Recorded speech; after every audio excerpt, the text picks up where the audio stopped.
Biološki lijekovi su nova skupina lijekova za psorijazu srednje tešku i tešku, odnosno za liječenje i pridruženog psorijatičnog artritisa koji se dobivaju najnovijom rekombinantnom tehnologijom.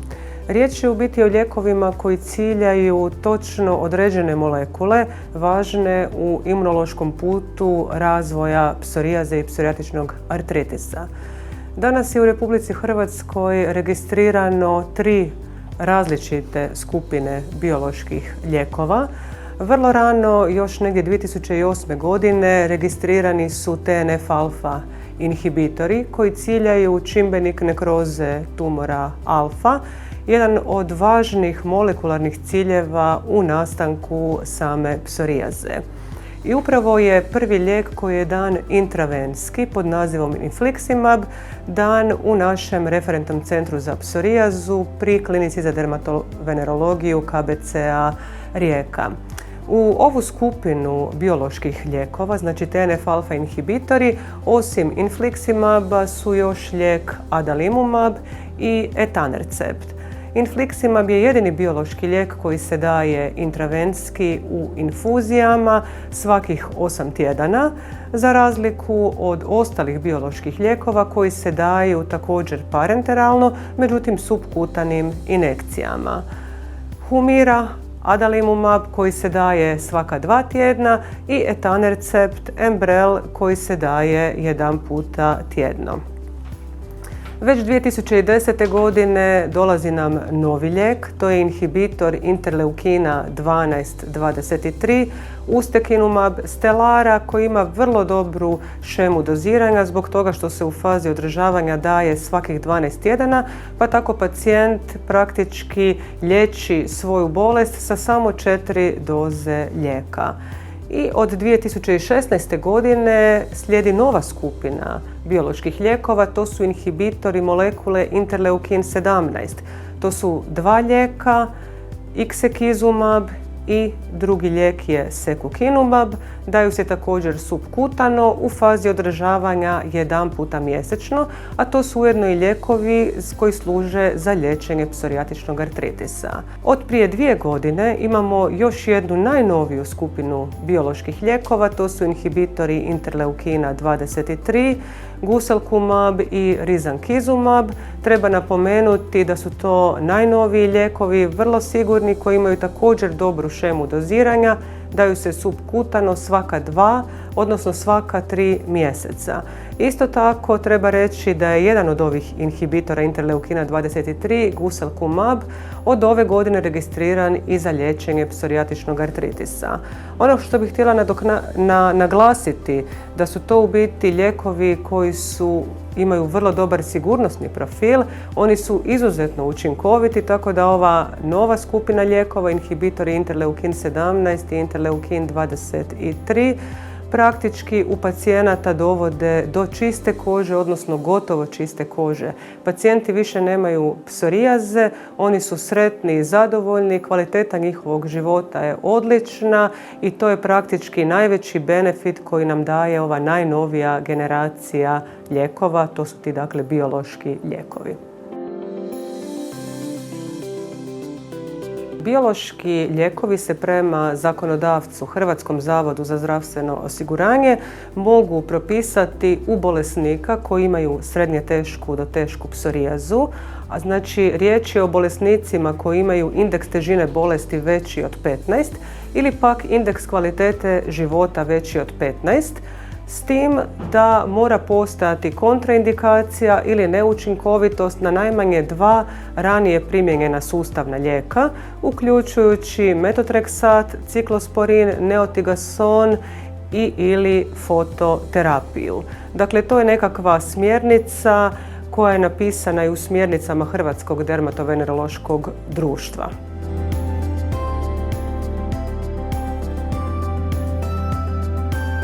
Prije uzimanja biološke terapije treba napraviti obradu bolesnika, znači treba napraviti kompletnu krvnu sliku, sedimentaciju i C-reaktivni protein. Zatim treba isključiti hepatitis, to radimo probirom na hepatitis biljege, treba isključiti hepatitis A, B i C. I također moramo napraviti probir na latentnu tuberkulozu, što radimo snimkom rentgena pluća i isto tako kvantiferonskim testom. Kvantiferonski test je jedna vrlo specijalizirana, sofisticirana metoda koju možemo isključiti da bolesnik ima latentnu tuberkulozu. Ako je kvantiferonski test pozitivan, tada prije uvođenja biološkog lijeka moramo provesti profilaksu sa eutizonom B6 tijekom 6 mjeseci, a nakon mjesec dana profilakse pacijent može krenuti sa biološkom terapijom.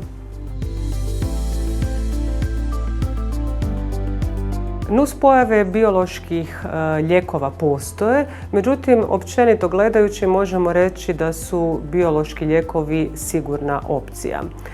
Glavna nuspojava je praktički mogućnost razvoja teških infekcija, pa tako bolesnici koji imaju neku ozbiljnu akutnu infekciju naravno ne mogu početi sa terapijom biološkim lijekovima prije nego što se ta infekcija liječi. Međutim, općenito govoreći, biološki lijekovi kao glavne nuspojave imaju nuspojave sa strane gornjeg respiratornog trakta i to su u biti najčešće nuspojave na koje se pacijenti žale.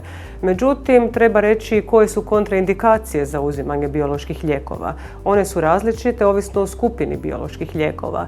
Pa tako TNF-alfa inhibitore ne smiju uzimati bolesnici koji imaju teške infekcije, te bolesnici recimo kao nuspojava mogu biti nekakve demijelinizirajuće bolesti ili pak oni koji imaju teško kardijalno zatajenje tipa 3 ili tipa 4.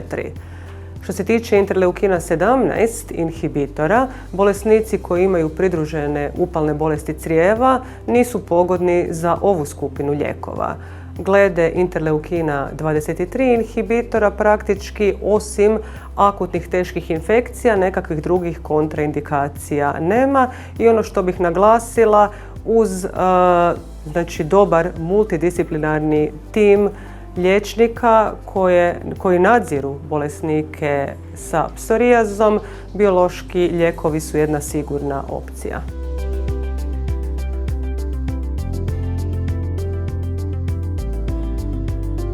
Psorijaza se danas smatra kroničnom upalnom sustavnom bolešću. Što to znači? Pa to znači da psorijaza ima niz pridruženih bolesti, takozvanih komorbiditeta.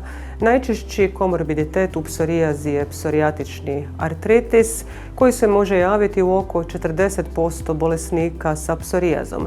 Zbog toga kad danas govorimo o psorijatičnom artritisu više ga ni ne smatramo komorbiditetom, nego u biti govorimo o psorijatičnoj bolesti koja ima svoje kožne i muskuloskeletne manifestacije. Psorijatični artritis u većine bolesnika javlja se nakon kožnih promjena, a u vrlo malom broju, njih 5 do 10%, može se prvo pojaviti artritis, a tek onda psorijaza i tada je dosta teško postaviti dijagnozu. U bolesnika sa psorijazom vrlo često se javljaju i kardiovaskularne bolesti, kardiovaskularna disfunkcija, ateroskleroza i sve to može imati loš utjecaj na tijek života bolesnika sa psorijazom, odnosno sa psorijatičnim artritisom. Osim kardiovaskularnih bolesti, tu su još i upalne bolesti crijeva, ulcerozni kolitis, morbus Crohn, zatim to mogu biti upalne bolesti oka i ono što ne smijemo zaboraviti, to su psihosocijalni komorbiditeti. Bolesnici sa psorijazom često su anksiozni, mogu biti depresivni, gube samopouzdanje. Psorijaza je bolest koja uvelike utječe na njihovu kvalitetu života, međutim ne samo na njihovu kvalitetu života, nego i na kvalitetu života njihovih obitelji. Pa na jednoj skali kako pojedine kronične bolesti utječu na kvalitetu života, psorijaza se nalazi na visokom drugom mjestu. Upravo stoga treba naglasiti da učinkovita terapija srednje teške do teške psorijaze dobro djeluje i na komorbiditete, što je neobično važno.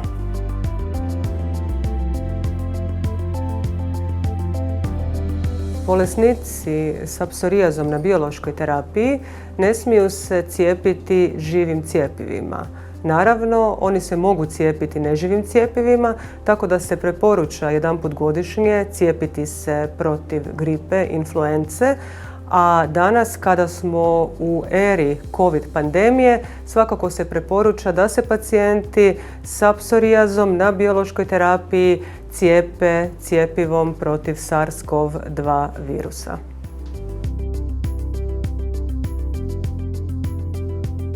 Biološka terapija je nova, sigurna i izuzetno učinkovita opcija za liječenje bolesnika sa srednje teškom i teškom psorijazom.